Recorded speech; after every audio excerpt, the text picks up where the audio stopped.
Okay, so let me correct one error that I made in this derivation. Okay, so here we derived u as a function of in terms of the derivative of q with respect to beta plus this additional part, and then we were taking the derivative of q with respect to beta, but the problem is, you see, z also depends on beta. So one way to avoid it, I mean, there are two ways we can proceed. We can just proceed along exactly the same line, but when we are taking the derivative of q with respect to beta, we should also take the derivative of z with respect to beta. Or the other thing is, here when we are taking the derivative with respect to beta, rather than keeping mu fixed, we can keep beta times mu fixed. Or since z is just, this is z is e to the power beta mu, I can just keep, along with v, I can also keep z constant. So that also solves my problem. But if I keep z constant, there is no such additional term. And here is not the mu, but the z should be constant. So this derivative is fine. So it's because basically I just ignored the derivative of z, but in this new derivative, I'm keeping the z constant. So u does not contain this term.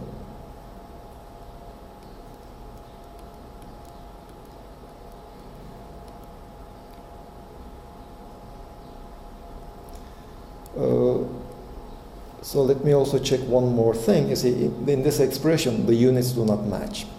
I made a mistake somewhere. The energy of U is kT. Or maybe, okay, so let me just keep it this way, sorry. Now let's go back to n. What was n? N is V times Z times f of t, V times Z times f, so this is n, the number of particles, times n plus 1 kT squared. Again, this kT squared shouldn't be there. It should be just kT. So let's see where we made that mistake. When we are taking the derivative with respect to beta, I'm taking the derivative with respect to t and then taking the derivative of t with respect to beta, or d beta is 1 over k dt over t squared with a minus sign. So here this is fine. So here I have the kT squared kz vf.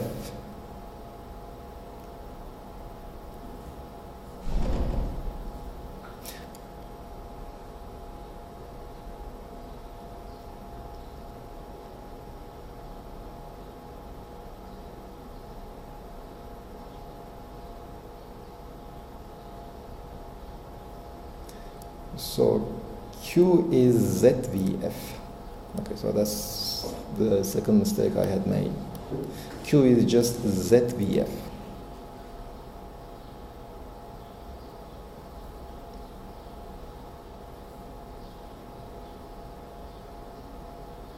Here, Q is just ZVF. So all this derivative is kind of wrong.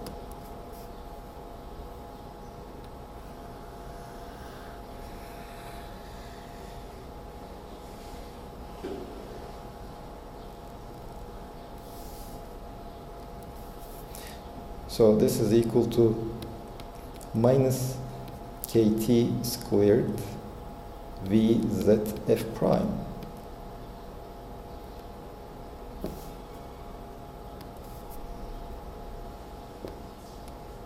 Again, let me correct here.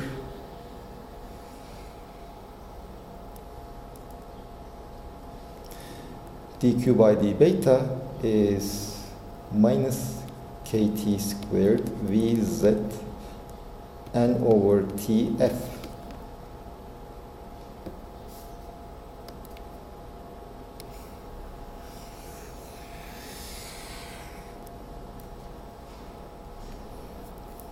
So T, one of these T's cancel. So we have minus n kT V, F.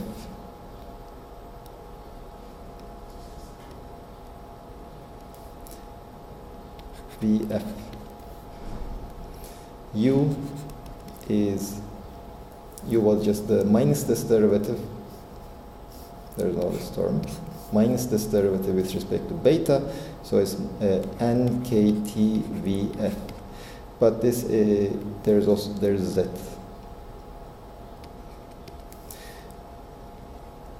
But this one over here is nothing but n. So u is equal to nkt times this n. So if you remember some examples, non-relativistic particles,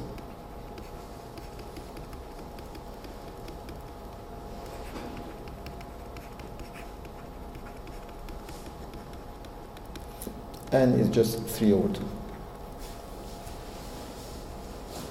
from our previous results. Now let's do another example, this time the harmonic oscillator.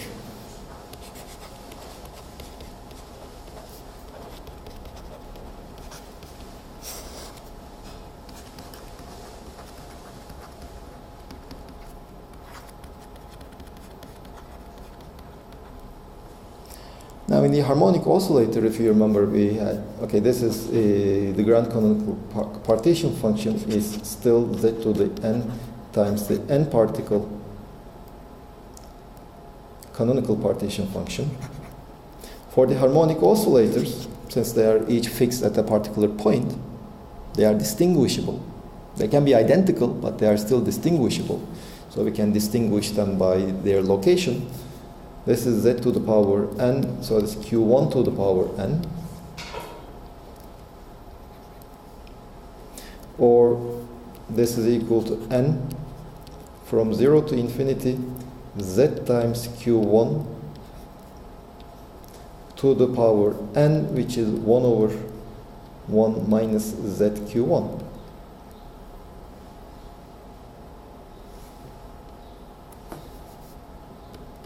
This is the grand canonical partition function. So Q potential is logarithm of this partition function. This is minus the logarithm of 1 minus z q1.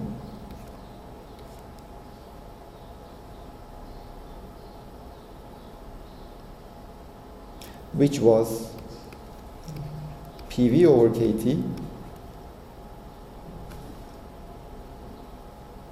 or the pressure of the system is minus KT logarithm of 1 minus ZQ1 times 1/V, which practically goes to 0 in thermodynamic limit.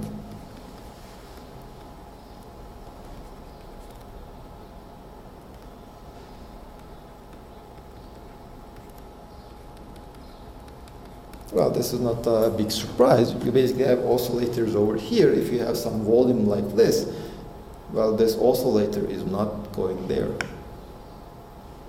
It's not exerting any force. It's not moving there. The number of particles, the average number of particles in my system was, let's go, let me just split the screen.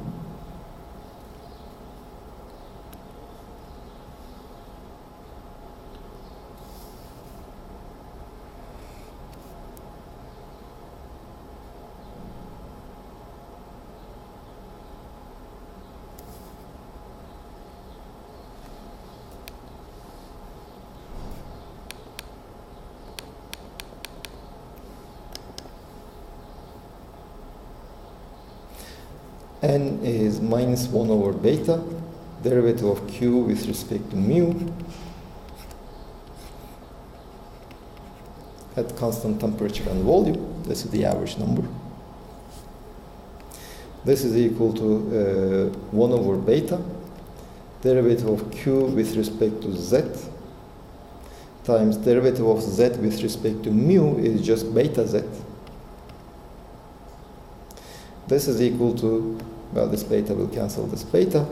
The number of particles is Z times, if I take the derivative of Q with respect to Z, it just will give me Q1 over 1 minus ZQ1. So this is the number of particles.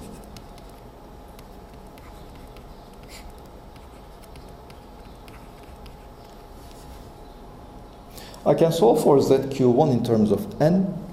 So this tells me that ZQ1 is equal to n minus n times ZQ1, or ZQ1 is equal to n over n plus 1.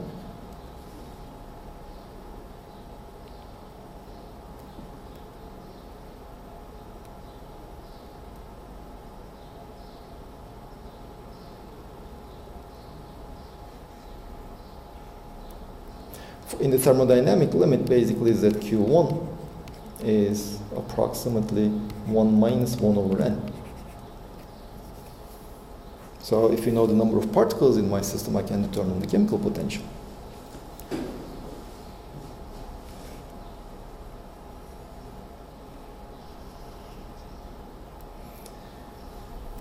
What about the energy of my system?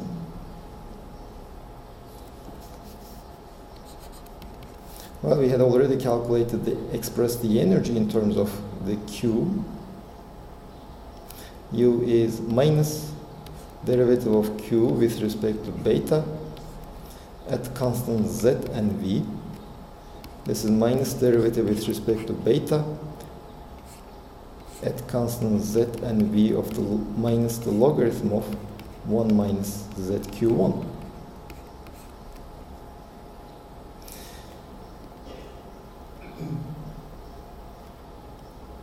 This is equal to, well, this minus will cancel this one. If I take the derivative with respect to beta at constant Z, this will be minus Z times derivative of Q1 with respect to beta divided by 1 minus ZQ1. Or let's try to simplify it a bit with our known value of Z and Q1.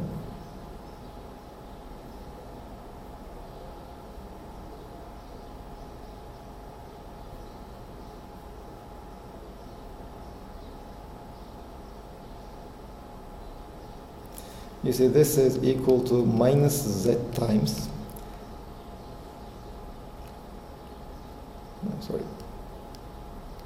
you see, from this expression above, we already know that Z is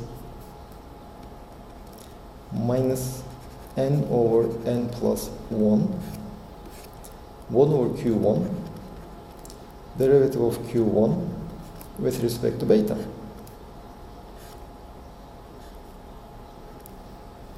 Divided by 1 minus ZQ1 is n over n plus 1.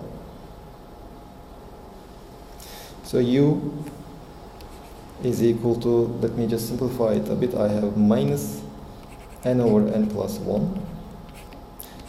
In the denominator I would get 1 over n plus 1, so n plus 1 over 1. 1 over Q1, derivative of Q1 with respect to beta. But this is nothing but average energy for a single oscillator.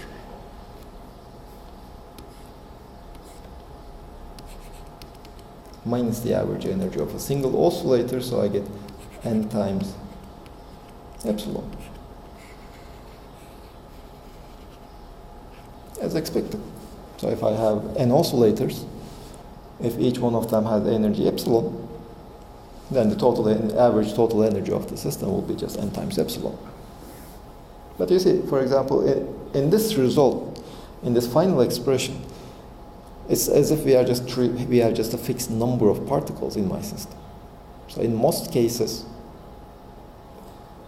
in the microcanonical ensemble, although the system will have a non-constant number of particles, the average deviation from the average will be negligible.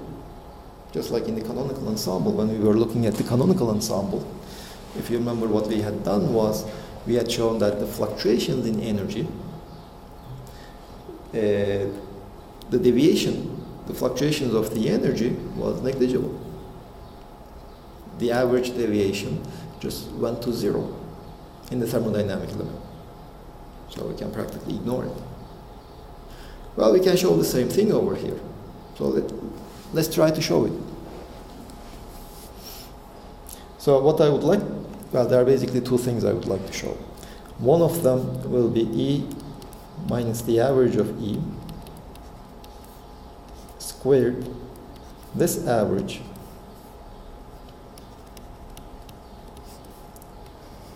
divided by U squared. This goes as 1 over n. This is the first thing I would like to show. So this basically tells me that you can just ignore the fluctuations in the energy of the system. The second thing I would like to show, let me use n bar squared average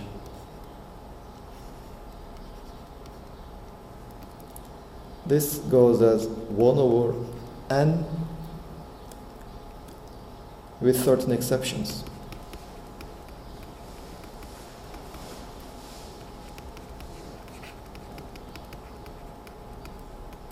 It's not always correct. We will see that it doesn't always hold. But for most cases, this will also be correct. So for most cases, we can just ignore fluctuations in the number of particles.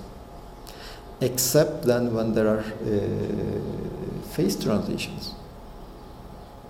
You see, for example, if you have some water at, let's say, in one atmosphere very close to 100 degrees Celsius, it's boiling. So the number of particles in each phase can fluctuate rapidly. There is nothing that would prevent that. So except that such phase transitions, this will also hold. So let's start with the energy.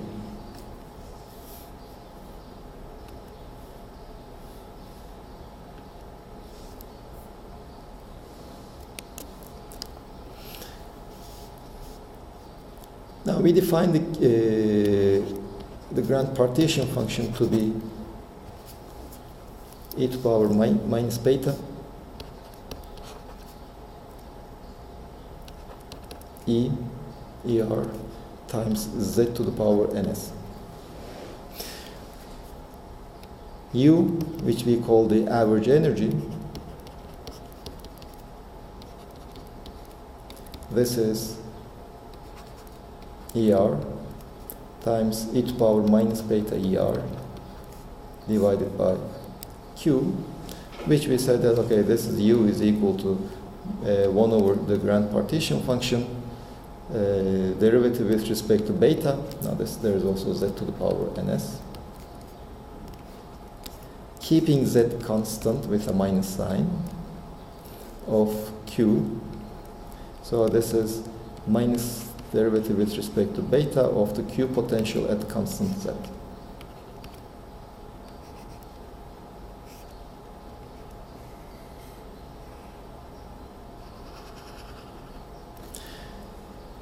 Now, what is the average of E squared? Well, this is equal to 1 over Q ER e to the power minus beta ER z to the power ns ER squared divided by Q. This is equal to, no, not Q. This is equal to 1 over Q, the grand partition function, second derivative with respect to beta at constant z again of q. Well, let's try to express it in terms of the q potential, the small q. This is 1 over q derivative with respect to beta of q times 1 over q of sorry, not sum, there is no sum.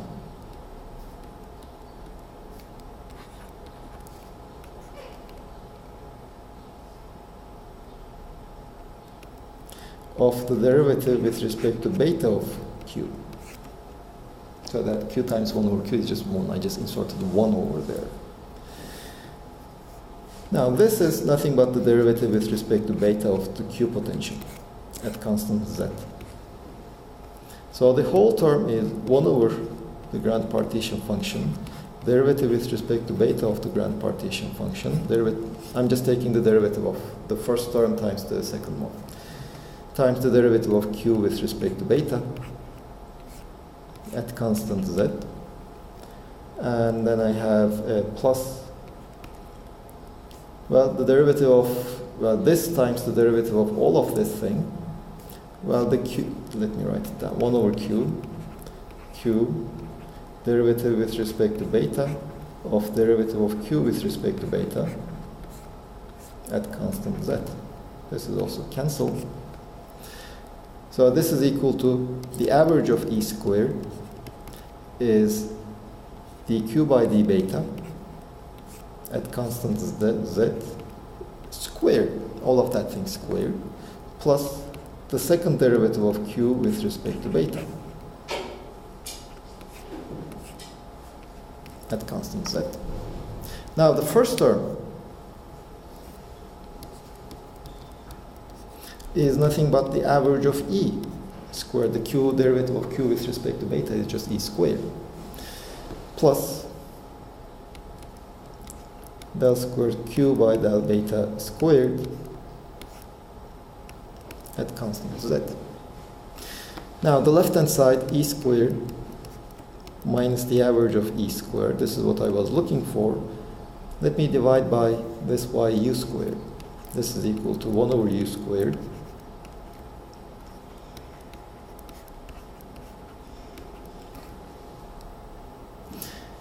Well, you see, we had already said that Q is an extensive property. It scales out with the size of the system. U, well, let's not use M. V. Q scales with V. Remember, Q is just PV over KT. U, on the other hand, again, is a function of temperature, mu, and V. It also scales as V. So that difference, delta E squared average over E average, it scales as 1 over V, which was what I wanted to prove. It goes to 0.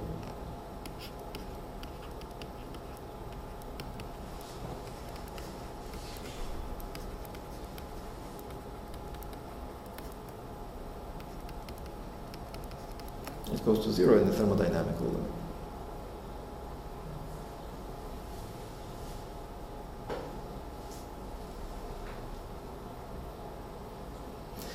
Let's look at the fluctuations in the number of particles.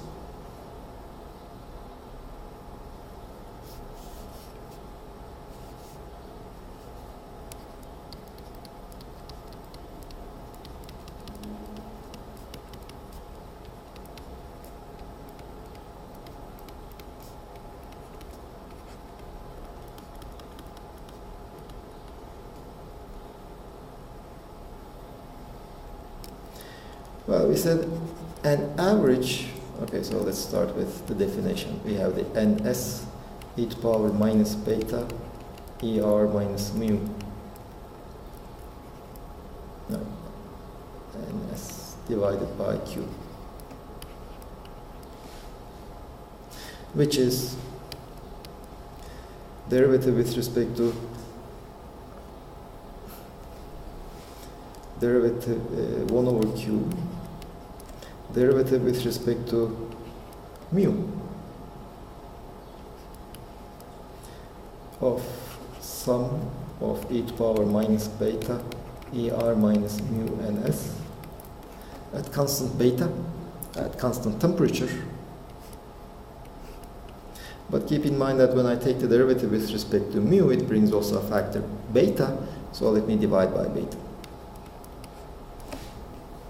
So average number is just 1 over beta, derivative with respect to mu of logarithm of q. at constant temperature. Well, we can do the same thing for n squared average. This will be, well, let me not rewrite it, 1 over q.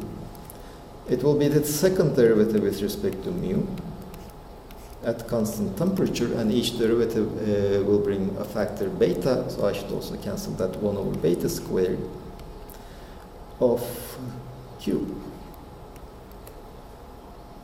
Well, I can do the same trick as before, and this just becomes an average squared plus the second derivative with respect to mu squared of q times 1 over beta squared at constant temperature.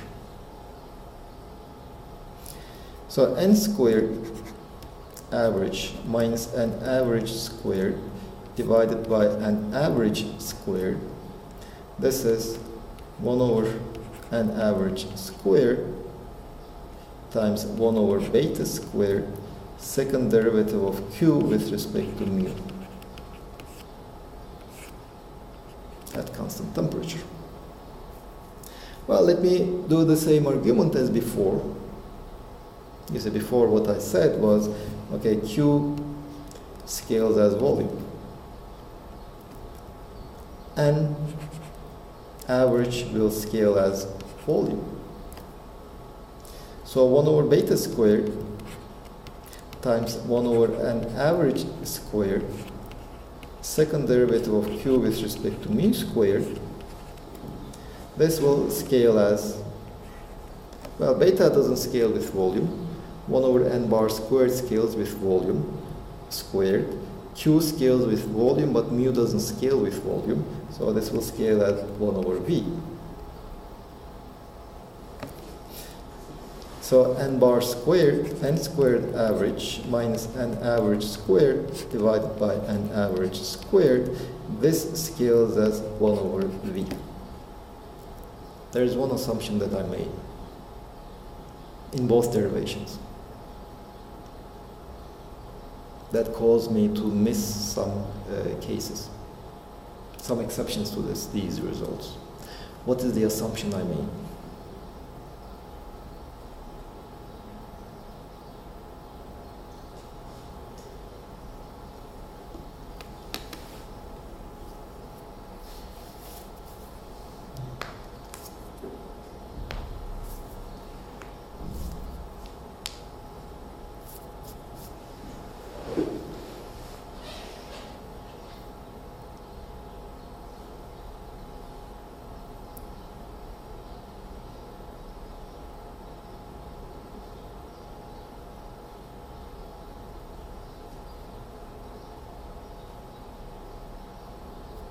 Well, let me just add one more thing. Goes to 0 in the thermodynamic limit.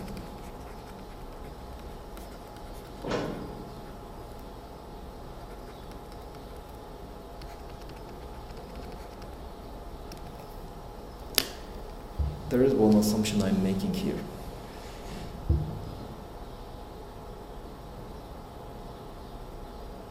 You see, that fluctuation, okay, it scales as 1 over v, but what about the proportionality constant? You see, the proportionality constant is some kind of a derivative. Here, what I'm assuming is that the derivative is finite in the thermodynamic limit. The derivative itself can diverge in the thermodynamic limit for certain systems, like in the case of phase transitions. And that's basically one way we are defining how we define the phase transition. Those are just changes in the system such that the derivatives of certain thermodynamic quantities diverges at that point. One such property is, for example, if you consider the compressibility. Let's say the compressibility, which usually is denoted by kappa, it is how much the volume changes as a function of pressure, usually defined per unit volume at constant, let's say, temperature. In a phase transition, for example, just imagine the boiling phase transition. What happens is if you exchange the volume, if you increase the volume of the gas phase, more of the liquid phase will make a transition to the gas phase. The pressure will still be constant. The volume will change, but the pressure will not change. Which means that this derivative is divergent. Because the delta V is finite, whereas delta P is 0. Now, what can... Okay, so this is just one thing to keep in mind, the phase transitions. Now, for today, let's finish here. And tomorrow we will start with discussions on phase transitions, how we apply these concepts to some simple systems which show phase transitions. Tomorrow or next? No, next week. Well, you see, every week we are kind of making 4 hours instead of 3, so we are not really missing hours.